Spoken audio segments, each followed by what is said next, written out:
Jasmine Crockett shuts down ignorant Republican that tried to challenge her live on TV.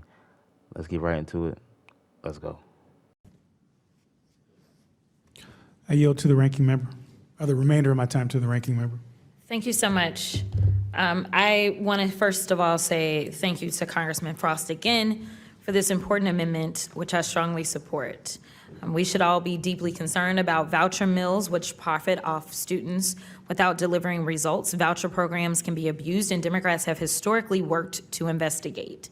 In 2019 and 2020, Democrats sent the Department of Education and the program's administrator a request for information about the program and each participating school. Now, I want to pause right here, because the gentle lady from North Carolina specifically said, give me examples, I want information, I want data. I just want to be clear.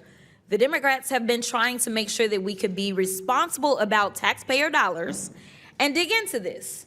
But I specifically mentioned the Department of Education. Do y'all know what the Republicans want to do to the Department of Education?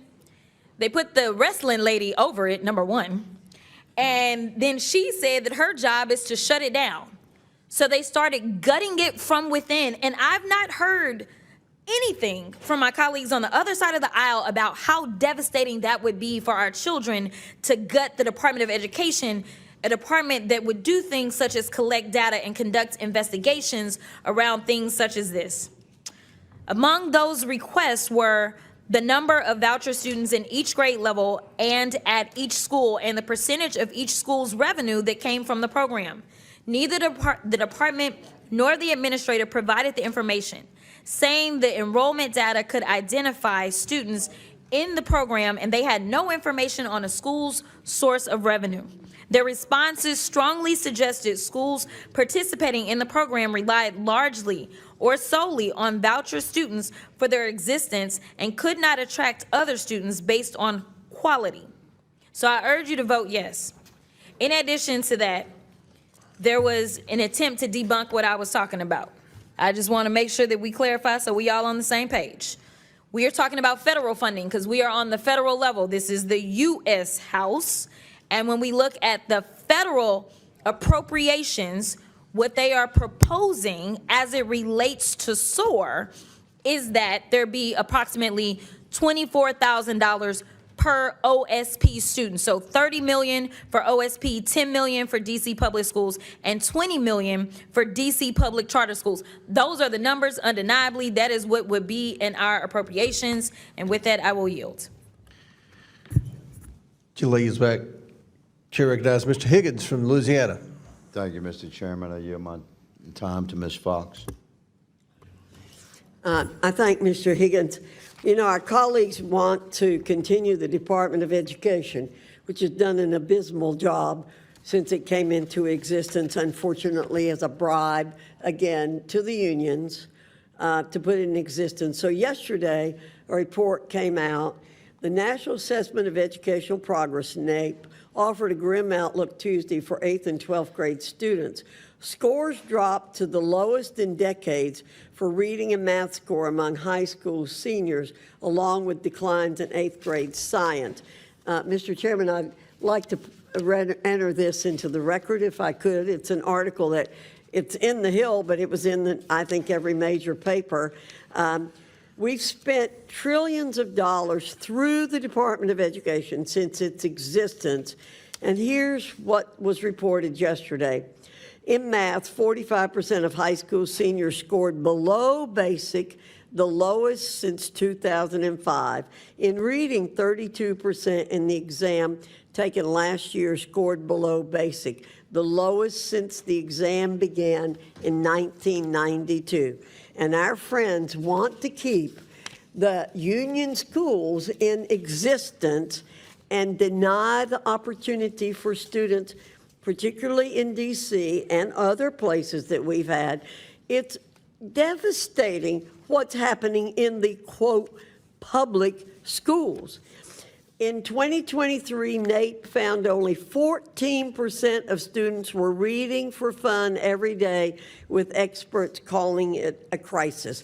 The scores, we aren't getting any return on the money that's being spent in the public schools in terms of high quality among our students. And yet here in Washington, we're trying to help almost all minority students. 95% are minority. They're trapped in low-performing schools.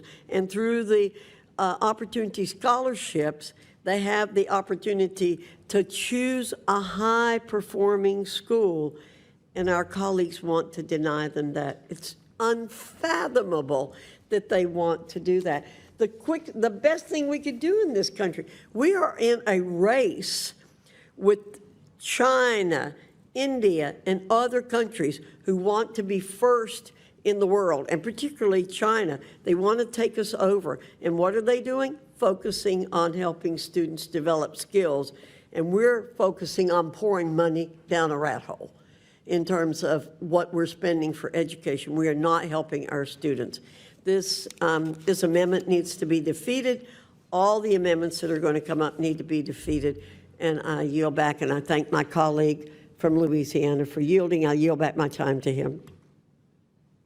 Gentlelady yields back. I yield, Mr. Chairman. And before I yield to the next person, we never did accept the Hill report without objection. So ordered for the record. Any other members seek recognition? Ms. Crockett.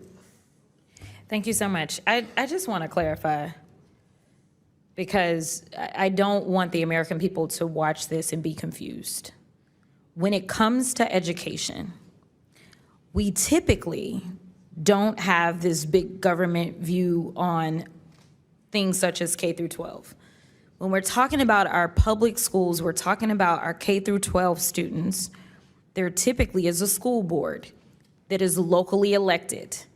So whether or not they are implementing certain programs or not, that's usually based upon whatever that local school board wants to do. Those local school boards are contained within states.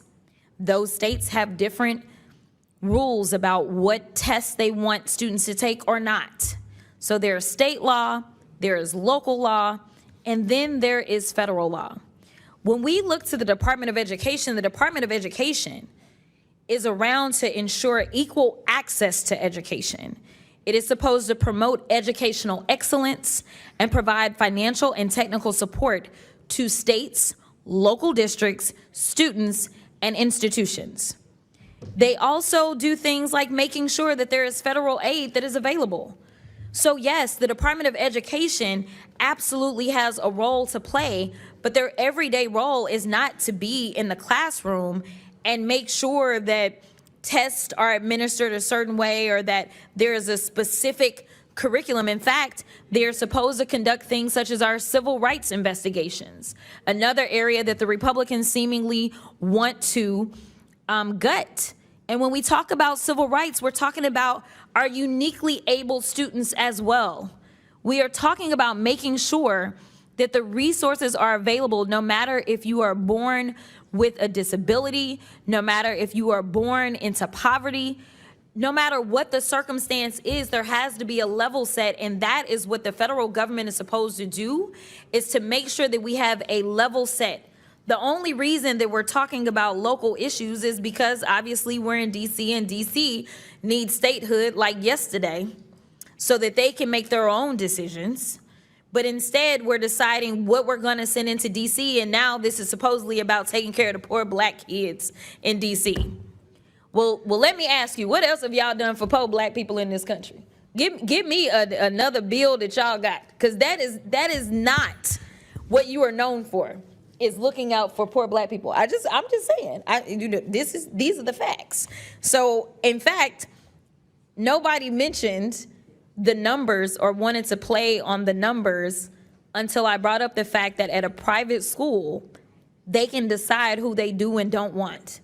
And unfortunately, with this administration, they may tell them, you're not allowed to give out scholarships to students that are of color, because we know that they've done that on the federal level. They said, listen, we're going to take your funding away at certain colleges if you're giving out money based upon the fact that someone is coming from a diverse background. We know that our HBCUs right now are really concerned that they may end up struggling because they tend to cater to a certain demographic. So please don't get it twisted. We, the American people, know that y'all have not been fighting for what is best for Black folk, whether we're talking about in education or whether we're talking about the over-incarceration or over-policing as we see the invasions of Black-run cities right now.